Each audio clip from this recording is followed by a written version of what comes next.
യമനിലും Eden ഉൾക്കടലിലും ഹൂതികൾ വെടിവെപ്പ് അവസാനിപ്പിച്ചില്ലെങ്കിൽ യമനിൽ മാരകവും അതിശക്തവുമായ ആക്രമണം നടത്തുമെന്ന് കഴിഞ്ഞ ദിവസം അമേരിക്ക പ്രഖ്യാപിച്ചിരുന്നു. ലോകമെമ്പാടുമുള്ള സമുദ്ര ഗതാഗതത്തിന്റെ ഏകദേശം 12% ചെങ്കടൽ വഴിയുള്ള വാണിജ്യ പാതയിലൂടെയാണ് കടന്നുപോകുന്നത്. അമേരിക്കയ്ക്കും ഇസ്രയേലിനുമെതിരായ ഇറാന്റെ പ്രതിരോധ ആണിക്കല്ലായ ഹൂതികൾ ഗാസ സംഘർഷത്തിന്റെ തുടക്കം മുതൽ പലസ്തീനികളോട് ഐക്യദാർഢ്യം പ്രഖ്യാപിച്ചുകൊണ്ട് വാണിജ്യത്തിന് തടസ്സം സൃഷ്ടിച്ചു വരികയാണ്. പശ്ചിമേഷ്യ താൽക്കാലികമായെങ്കിലും ശാന്തമായെന്ന് തോന്നിച്ച ശേഷം പൊടുന്നനെയുള്ള ഇസ്രയേലിന്റെ പ്രകോപനം വാണിജ്യ മേഖലയിൽ ഏതു തരത്തിൽ ബാധിക്കുമെന്ന് വരും ദിവസങ്ങളിൽ കണ്ടറിയേണ്ടതുണ്ട്.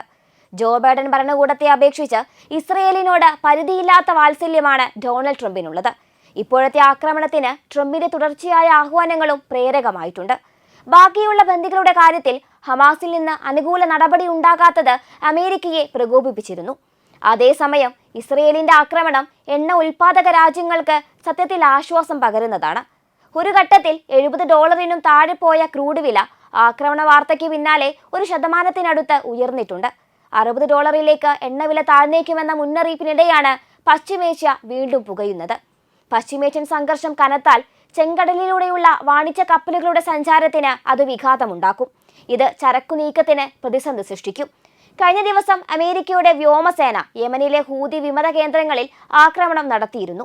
തങ്ങളുടെ കപ്പലുകൾക്ക് നേരെ സ്ഥിരമായി ആക്രമണം നടത്തുന്ന ഹൂതി തീവ്രവാദികളെ പാഠം പഠിപ്പിക്കുമെന്നാണ് ട്രംപിന്റെ മുന്നറിയിപ്പ്. ചെങ്കടലിലെ പോരാട്ടം തുടർന്നാൽ ഇന്ത്യ അടക്കമുള്ള രാജ്യങ്ങൾക്ക് അത് കനത്ത തിരിച്ചടിയാകും നൽകുക. മുമ്പ് പശ്ചിമേഷ്യയിൽ സംഘർഷങ്ങൾ തുടങ്ങിയിരുന്ന സമയങ്ങളിൽ എണ്ണവില വലിയ രീതിയിൽ വർദ്ധിച്ചിരുന്നു. എന്നാൽ ഇത്തവണ 1% താഴെ മാത്രമാണ് എണ്ണവില ഉയർന്നത്. പശ്ചിമേഷ്യൻ സംഘർഷം വീണ്ടും മൂർച്ഛിച്ചതോടെ സ്വർണ്ണവിലയിലും കാര്യമായ കുതിപ്പ് ഉണ്ടായിട്ടുണ്ട്. ഭൗമരാഷ്ട്രീയ സംഘർഷങ്ങളും സാമ്പത്തിക അനിശ്ചിതത്വവും സ്വർണ്ണവില ഔൺസിന് $3000 മുകളിൽ എത്തിച്ചു. നിക്ഷേപകർ സ്വർണത്തിലേക്ക് ഒഴുകിയെത്തി. സ്പോട്ട് ഗോൾഡ് 0.47% ഉയർന്ന് ഔൺസിന് $3015.32 ലോകത്തിലെ എണ്ണയുടെ 2 ഭാഗത്തിന്റെയും മാനദണ്ഡമായ ബ്രെന്റ് 0.61% ഉയർന്ന് ബാരലിന് $71.50 അമേരിക്കൻ ക്രൂഡ് ഓയിൽ ട്രാക്ക് ചെയ്യുന്ന വെസ്റ്റ് ടെക്സസ് ഇന്റർമീഡിയറ്റ് 0.61% ഉയർന്ന് ബാരലിന് $67.99 ഈ വർഷം തുടക്കം മുതൽ സ്വർണ്ണവില ഏകദേശം 15% ഉയർന്നത്. താരിഫ് യുദ്ധങ്ങൾ മൂലമുണ്ടാകുന്ന പണപ്പെരുപ്പ സമ്മർദ്ദങ്ങൾ സാമ്പത്തിക ഉൽപാദനത്തിൽ അമേരിക്കയുടെ വേഗത കുറയ്ക്കുമെന്ന് നിക്ഷേപകർ പ്രതീക്ഷിച്ചതും ലോകത്തിലെ ഏറ്റവും വലിയ സമ്പദ് വ്യവസ്ഥയായ അമേരിക്കയിലെ മാന്ദ്യത്തെക്കുറിച്ചുള്ള ആശങ്കകളും കഴിഞ്ഞയാഴ്ച വിപണികളെ പിടിച്ചുലച്ചതാണ് ഇതിനു കാരണം. നേരത്തെ S&P 500 ഓഹരികൾ കുത്തനെ ഇടിഞ്ഞിരുന്നു.